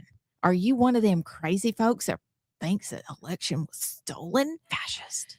Racist. But we had the opportunity to become friends with, and he's been on the show once with Greg Phillips, who suffered mightily for his work in proving that there was voter fraud, went to jail, has the proof. I can't even remember what website put that out first last year. Might have been, I don't think it was Conservative Treehouse, but it was somebody put out the receipts of what they had told us all along, that the election indeed was rigged. It was stolen. But I fear, though, as we come closer to looking at the truckloads of evidence that Trump says that they have, that we'll find out on the other side of it all just how long this has been going on and just how disappointing that's going to be. You know what frustrates me? We can pinpoint from thousands of feet in the air a truck with one guy in it that we want to kill, take him out with precision. We can also do the same with buildings and such. Like, I'm just saying that from the standpoint of the technology that we have in the United States of America. We can do almost anything and everything, but we can't even figure out how to get elections secure. That's still It's deep. a hurdle we can't get over, which just boggles my mind. I understand it's very nuanced, and it's, you don't want to have it all electronic because that could be hacked easily. But it's like, guys, come on, I feel like, I could be wrong, but I feel like we got third world countries like figured out how to do it better. But then again, third world countries don't have every nation in the world trying to influence it and affect its outcome. But I don't know. It's just frustrating. It's like we're in 2025 and this is still a topic of discussion. Well, there's some basic things you can do. I mean, if y'all remember, y'all may not, you would know, but like in Lee County 3 years ago, when they did the machine testing before an election, they do a public machine testing in every single county. And a friend of mine went, Angela Shepherd, actually, and I think she's running for something in Lee County now. But anyway, she went and she literally printed off on her copier, just like some basic paper, printed off an absentee ballot, printed off like 8 of them. When she went to the testing, she cut them down because they were too big, cut them down with like kid scissors. Okay. And they go through the machine and were counted. Voila. It's not. And so, I mean, we don't have watermarked paper. John Merrill used to always talk about, we have this super sophisticated, serious paper. That's the only thing that they can detect that will make it through the machine. It's a great John Merrill voice. I mean, I don't know. He doesn't talk like that at all. No, I don't know why he does. But and then she just proved that you can put any random piece of paper through the machine. Sound. I know JP hates it. And your vote is counted. So like in Jefferson County, when I was telling Secretary Allen, when you have a ballot accounting certificate that says you're 150 votes over, 150 more ballots went through the machine than you handed out. What's to say you didn't just get your kid scissors and cut some down? Which is why I think we all probably would be for, maybe we should all have the day off and it's a holiday. Voting day becomes a holiday. Well, how about we just have paper ballots? Just paper ballots. Why don't we tailgate for voting day? Well, could that be our legacy? I don't know. Be but fun. if you had a paper ballot that ran through, and then when you're done, this is just a genius idea. I do love having to show your ID, which is such a shock that it works, but it works every time. Racist. So you show your ID, you vote on one day, you show your ID, you have a Homophobe. paper ballot. You zip it through, and then when it's done, you dip your finger in an inkwell like they do in third world countries and show it Xenophobe. so you can't vote again. And then, oh my word, because we apparently still teach math, though maybe not as well as we used to, It's called we Core finished Common. the count in one day. Javier Milei did it within months of becoming president of his country. Do we need to go to Of Washington? Argentina. Do Is- we? I mean, I'm just do we need to make this suggesting- a federal thing? I don't Or know. is But is that Alabama- hard? Am I crazy? Why can't we tailgate for voting day like we do Alabama Auburn football? You know what? We're asking That's you. way more patriotic. Somebody write a bill. Let's write a bill. Well, Let's see, do it. What's funny is Everybody's off work. I actually used to believe that too, and it was Dale Jackson of all people that convinced me against having voting day be a holiday because he convinced me wouldn't with come out. you gotta have skin in the game, That's and right. you Dang leave it. your work to go vote. Like voting should, like people who go out to vote are like the people who should be voting, the ones who are taking a day off work to go vote, the ones who are like making it a point to go vote. I don't know. I feel like voting should be, when I say this, I'm going to explain what I mean. Voting should be harder because I actually don't think absentee ballot. So when I moved to Gadsden to do the radio show with Phil, I was living in Huntsville for my whole life, and I hadn't registered to vote in Gadsden by the time I was down there, and I went down in October.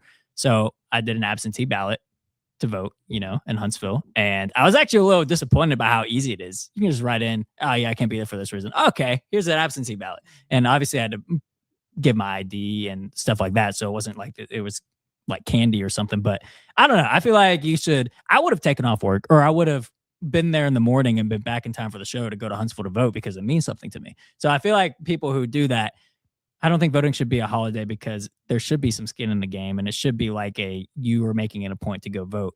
So I don't know. I think voting should be as locked down as hard as I don't know. Absentee ballots. Yeah, I think they need that part. I think they need to narrow the scope of reasons and make that very hard. But we have to be done on election day. We have to. Yep. It's insane that we're not. It's insane. I had to go to the beach that year I know for a you- 50th birthday. I know Is you that not did. legal? It's legal. Is But that I'm not a good saying- enough excuse? To go to the beach. I still wanted to vote. You did want to vote. I think I agree with you. It's very easy to vote. I That's know, all. that's the- It's yeah. very easy to do all the things. I think we do need to make it harder. I agree with you on that. Anyway, I digress. We have to take a break. We have some actually some texts Yep. that we can get to that have to do with the subject. I'm seeing one that says in 2020, my wife, who used to be ...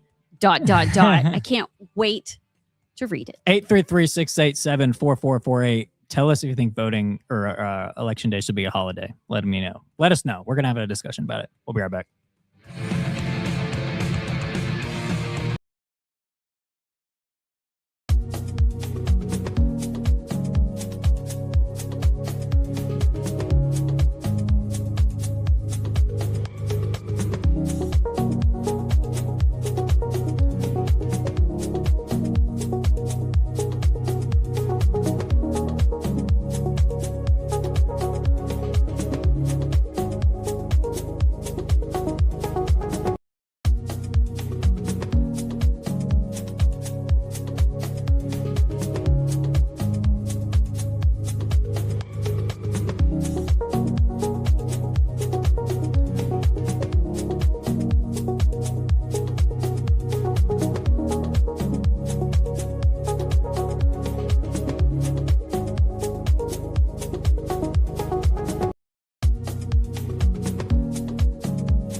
Welcome back to Rightside Radio.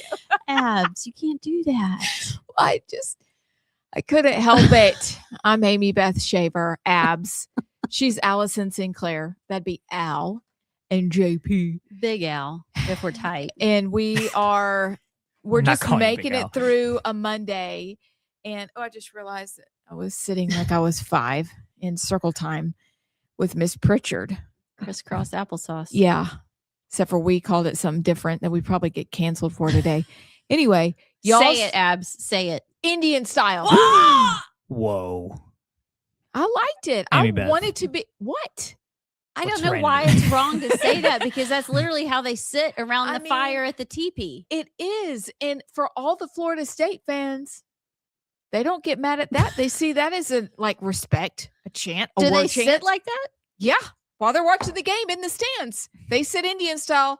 Oh, You see, the Braves still have the chop. Gosh. The Braves got rid of the song though. They What? did? Yeah, Losers. it's So just how do you chop? They do a drum beat. You say Ready? boom, boom, just like boom. But they got rid of the it was so lame. That was the best part of Braves games. Going to a playoff game and having the song. Y'all gotta get me started. Don't do it. okay. Sorry. All right. Okay. Anyways, We have some Text, really good because texts. your texts are very good. so Sinclair? we proposed a question of should Election Day be a holiday? yeah. Jared from Huntsville, he says, I agree with a lot of what you're saying, but you're saying that people who have no job or are on welfare or living off the government should have an easier route and easier time to vote than people with a job. It should absolutely be a holiday or a half day, or somehow people get paid or get off to vote. The working class is the ones who need to vote. We need that to be as easy as possible. I understand that. Yeah. But I don't know. I feel like it should mean something to go vote, I guess is what I'm trying to get at. So I understand both sides of it. But D from Madison said, we need more people to work the polls, so maybe a holiday would be a good idea. Okay. Amy Beth, you have something to say? No. Let's see. Oh. Cooter says, how do you tell what the machine actually voted for after you put your ballot through? There's no confirmation to prove. No, there's not. Not for that individual ballot. It's only when the day is done and they print the ticker Day's of done. ballots and for which Sun. candidate. So if you want to see and make sure, you have to stick around to the end of the day when they do the counting, and then they put the count in the window and you can see who won that precinct. Yeah. But you're right. I mean, it's super sus. All right. It is. Barcia from Rogersville says, how can a watchdog group get their hands on the voter list? How much does it cost to have a copy of a list of your county's registered voters? Okay, so if you can get, that's why Wes Allen was saying, I think it's capped out at $1,000 because you can get whatever subsect of the voter roll. So you can just get Shelby County, you can just get Madison County, and however many people live there is how much you pay. Right now it's a penny per voter. If this bill passes, which if you would like it to, you should start talking to your state representative and your senators to tell them to vote for it. Jamie Keel would pass right now. It's about $40,000 to get everything. It would be capped out at $1,000. But anybody has access to the voter rolls right now. You just have to have $40,000 to get all of the names. Casual. No big deal. Yeah, it's fine. It's ridiculous. So we'll be doing a lot of giving out of numbers. What is Jeremy saying? During He says, session. don't Indians sit Indian style too? Yes. Yeah. They do. They invented it. Mm-hmm. It's an honor to them. That's why we sit that way, because it's their way. Did y'all see the Indian chief saying bring back the Washington Redskins? did. Yep. Because it was I'm for that. an honor. It's almost like white people are the ones that got rid of it in the first place. It's almost like white people are just ruiners of Not everything. Us. Not us. The liberal women. That's what I'll say. Okay, we'll be back.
Welcome back into Right Side Radio. This is JP alongside Amy Beth and Allison. We do have a caller on the line on this voter integrity, election integrity topic. He's got some insight on how they do elections up in Indiana. That'd be Jeff Rowe from Indiana. Jeff from Indiana, how you doing? I'm doing pretty good, except for being caught in traffic in Nashville, Sounds as about always. right. Tracks. Yep. I bet it's the cold weather. Us Southerners don't know how to drive in the cold weather. It's not even snowing or sleeting, but it's just cold. We don't know how to drive. You didn't even have any cold weather. What are you talking about? It's cold today. This morning I woke up this morning. It was 5 degrees and 85% humidity.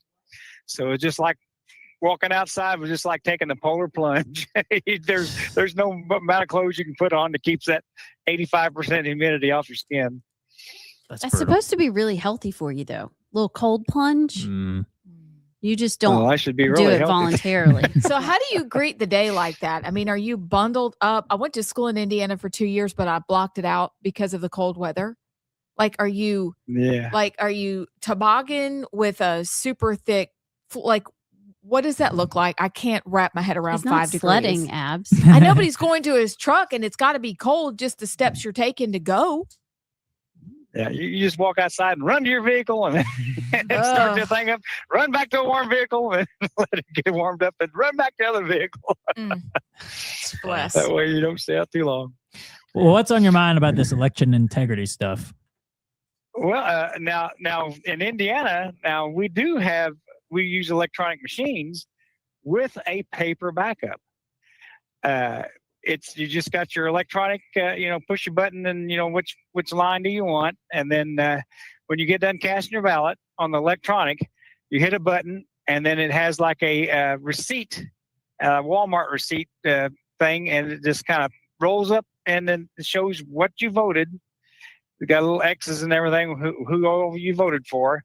And then you look it over, and if that's correct, you hit send, and then it rolls it up. And then, so there is a paper backup on the electronic. So if there's any miscalculation, they can just run it through the machine and make sure that everything jives and on both sides. Really? See, I don't think that was the case in Alabama. Y'all tell me otherwise if y'all's had, but I don't think mine had anything like that.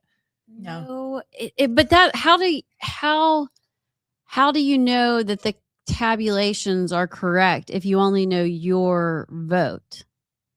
Do you know what I'm saying? You vote in electronic. The electronic machine is there, and the paper ballot, the paper trail is attached to the machine in a roll.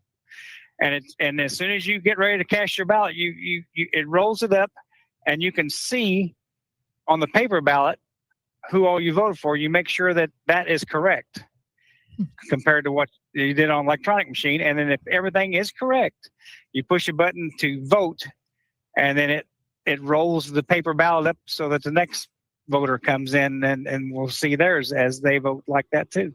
So essentially the paper is the verification if the electronic gets it wrong for whatever reason. Yeah, you can run the paper. It, like I say, it's just in a big, just a couple big rolls like you would have on a receipt ticker. And then if they can roll that paper through a scanner. Okay, so at the end of the night, at the end of the night, the machine will tabulate all the numbers, and then all the papers will add up. Yes, and if they don't add up, then you have a problem. So it's a double backup basically. You got the electronic vote, and then you got your paper backup. So that if there is any questions, you can roll the paper through the machine and say, well, this is the actual numbers here, because you're supposed to look at it before you send your ballot in. Interesting. Make sure that's right. Maybe Wes Allen's still listening, wants to try that out. Yeah. They just added that in the last couple of years. So we just had the electronic machines before, and then now this is an attachment to that. So it's got like I say, now we have a backup system. I think that's what Alabama's ballot accounting certificate is supposed to be, but it's done by humans, and the humans will turn in numbers that don't match and say, "We did our job. Certify this election, please." And then it gets certified. Interesting. Yeah. Well, we'll have to keep that in mind next time we talk to Wes Allen. See if that's something he wants to do. Yeah, that's. Yeah, I mean, it's something they can buy. I mean, I don't know how much the program thing costs, but it's basically just a printer that attaches to the electronic machine. So, well, Jeffro, by the way, does your truck have seat warmers? no. Ooh, that's brutal. But it's close, but I don't really need seat warmers. I mean, I'm usually sweating to death in here, even though if it's 20 below zero, because I'm trapped in here for 11 hours or so a day. So yeah, it gives us plenty of time to warm up. Well, we'll let you get back to the road and the Nashville traffic, but we appreciate you calling in as always. All right, you all have a good one. You too. See ya. Can I say one more thing? What's that? No, I said I wasn't going to. What? Okay, I would like to give a shout out to Representative Ernie Yarborough, who was listening to our interview with Wes Allen. And Ernie is basically a savant too. He He's is. so Oh my word. smart. Yeah. But when I knew I wasn't crazy, but I sounded crazy when I was talking to the Alabama Secretary of State and trying to learn him something that he didn't know. We knew you weren't crazy. Yeah. Well, I mean, I was like, maybe I made that up in my brain, but I didn't. Okay. So this law passed in 1978. Year I was born, so it's really old.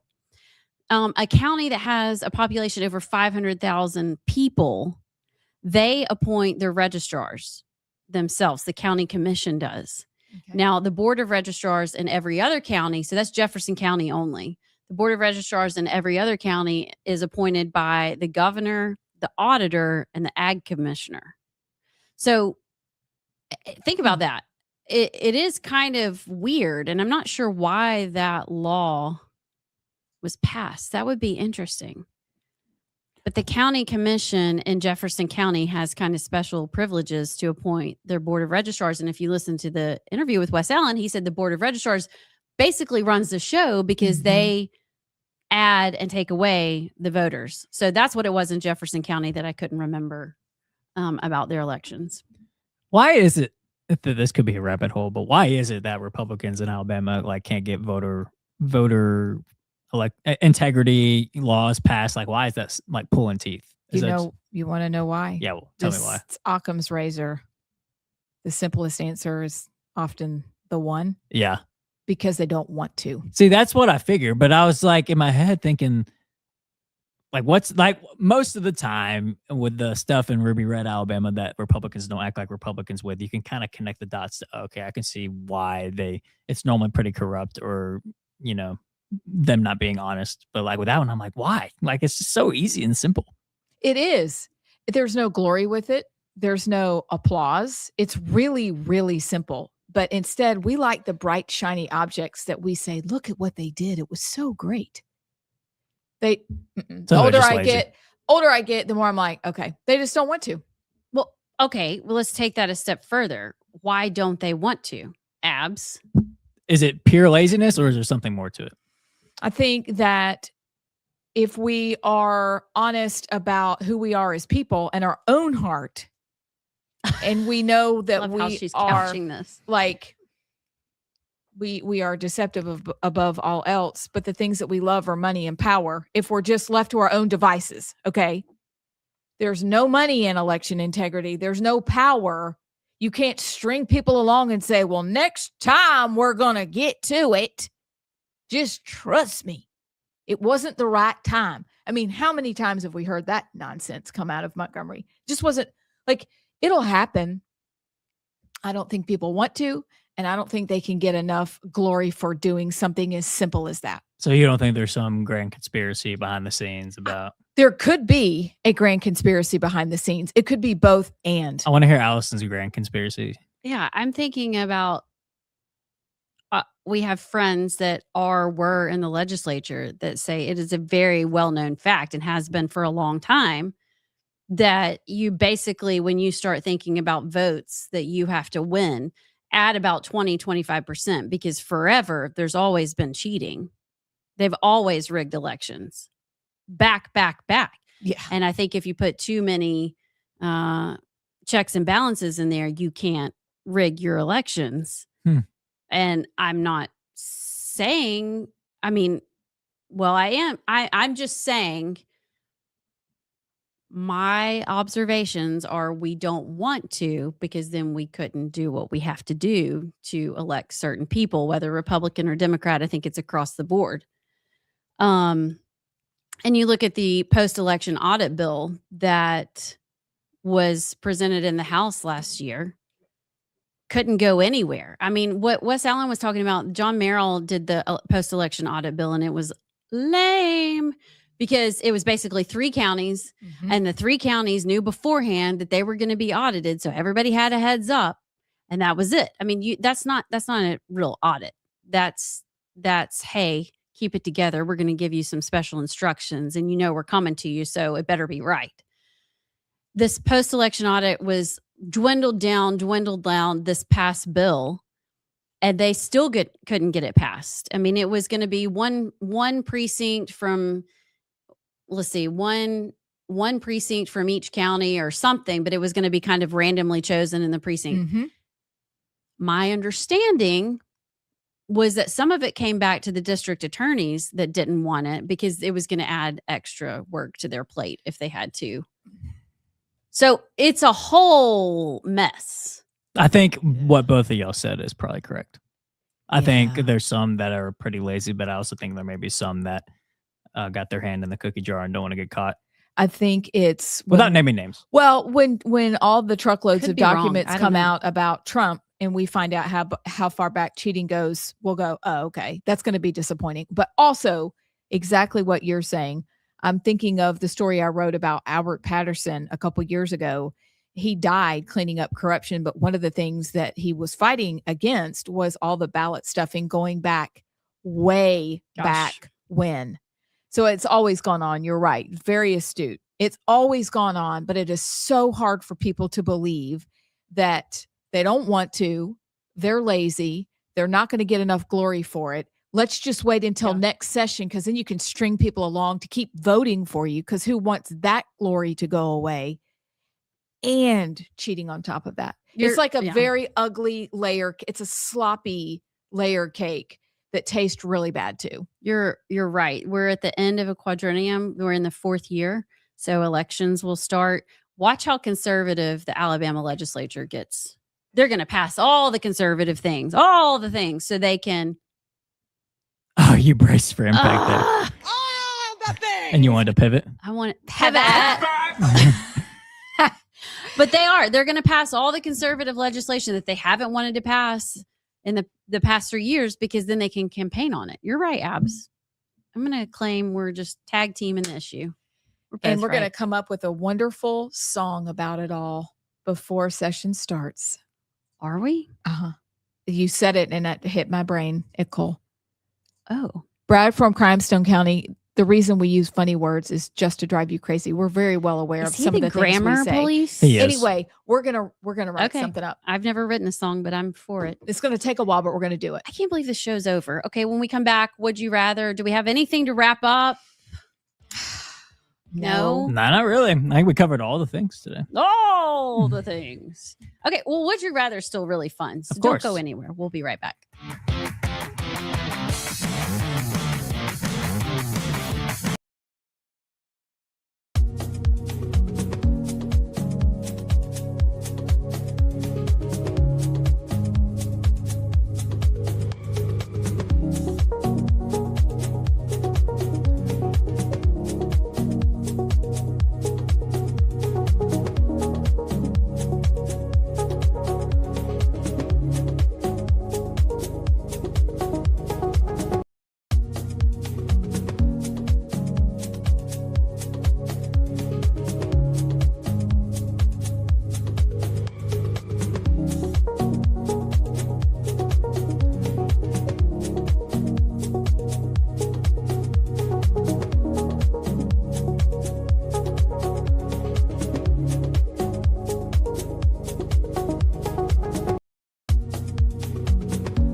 Welcome back to Rightside Radio. I'm Amy Beth Shaver with Allison Sinclair and JP. I did just find out on our way to our Would You Rather questions that, according to Benny Johnson, new footage of the Brown University mass shooting suspect has been released almost 48 hours later. That happened just 16 minutes ago. Well, So, what do you see? Still a whole lot of nothing. Hold on, it's got to go back to the beginning. But if I hit go back to the beginning, then I'll ruin it. It's just a little clear. It's not even. image. You don't see a face. You don't. We don't have any. Hold on. Let's make sure I can. Okay. Let's go back to the beginning. So there's. wait, okay, wait, there we wait. go. Zoom in. It's a white with a mask on, chubby man. That's what you're looking mask. for. Look at the mask. Oh well, I don't. Yeah. Is he wearing like a? He's got the black outfit on, What but kind he's of got mask? a black like a COVID mask. Oh, okay. That's We're what I was even wondering. speaking at the same time. Yeah, he walks funny. He does walk. He kind of Does he waddles. have a gun down his pants like the? No, I'm serious. You know how you walk when that other Like idiot Robinson. shooter had the gun down his pant? Yeah, he's walks funny. He might. He's definitely white or dark white. Literally dark white. Like actually tan. Like actually tan. Yeah. So he's either pale white or dark white. So they have. This is better footage, but Can you see it? Zoom in, Abs. I'm zooming. I'm screenshotting and I'm zooming. Okay, there you go. Okay, that's what I'm doing. Okay, come on, Brenda. Come on. Oh wow, he's. I don't know what he looks like. Is he in a vest, like a Only bulletproof vest? eyeballs. Yeah, that's Well- going to be hard to identify. Except he's just a chubby, waddling white man. Surely they can do like what Utah Valley did with Tyler Robinson and just go camera to camera to camera and follow his steps. Yeah. Or maybe Brown University just doesn't have cameras. Check the front door. Yeah. Why is it so hard? Come on. I mean, really, for the sake of these precious children, but who were murdered. I mean, Come how? on. What do you go off of? You can't see anything but his eyeballs, You just got to track where he came from, and then hopefully that can give you a lead. But it's and then you track him out when he yeah. shed the mask and the. Even with Tyler Robinson, they followed his track after he jumped off the building and followed him into a neighborhood, and then they went to the neighborhood ring cameras and followed. Like, there's a way to do it, but you gotta have cameras. You gotta want to do it. I hope that they will do it, and then they can zero in quickly. Maybe they wanted to check and make sure the guy was white before releasing the footage. You know Maybe. what? These days, you don't ever know. They had to look really hard. I said that sarcastically, but then again, it's like, oh, yeah, maybe they were. I didn't laugh And I know, because it could be true. because I'm thinking you're on to something. On that note, Okay, would you we have rather? would you rather? Okay, here's one for you. We have a couple. Would you rather go to your 20-year high school reunion and nobody know you, or everybody compliment how old you look? Nobody knows me. Duh. Yeah. How old you look? Yeah, I'm gonna go with nobody because you could at least still watch and get a kick out of Yeah. watching everybody. Yeah. Are y'all the high school reunion goers? Mm-mm. So next year is my 5-year high school reunion. I'm not going Oh, to that. wow. I'm not going If to that. only. You're not going to go? No, because all my friends from high school I still talk to regularly. Okay. Yeah. So it's like, what's the need? I'll just go see a bunch of people. We're still in touch. I mean, there's plenty of, interaction, but I think by now we're so far out. Plus, my high school classmates were the type of, you didn't go to college. That type. You know I what? don't And care. yet you're Loser. free and enjoying life because you have a job and you're doing what you want. So That's true. Judge Making at a your lot own more- risk. more than they are. Next one. Would you rather walk through a public bathroom barefoot or through poison ivy Ew. barefoot? Poison ivy. No. Public Yes. bathroom Public for sure. bathroom. No. Okay. Yes. Here's the thing. Ew. With poison ivy, you're 100% chance going to get, Not if you're not allergic. well, I think that's a myth. I think If my everybody- husband walks through, it'll take a millisecond before it attacks his body, but not me. I've never gotten poison ivy, but I feel like if you walk through it, that's a much higher rate of getting something on your feet than going through a public bathroom. I could be wrong. Okay. Ugh. It's like 60 something percent versus 100%. You'd walk through a public bathroom, no shoes. Yeah, I've only had poison ivy once in my life, and it was awful. Like I never want it again. So I'll take, Britney Spears did it back in like the early 2000s. She went into the bathroom with no shoes on. And if she can do it at a gas station, we can do it. She didn't die. Well, she did kind of go She went crazy after crazy. that. That's true. I'm still going public bathroom. All right. We'll be back tomorrow. We have Andrew Sorrell, who's actually running for Secretary of State. He'll be on tomorrow. I don't know what else we'll get into. Good times. We'll That's what see. We'll get into. It'll be lots of news, though. We'll see y'all tomorrow.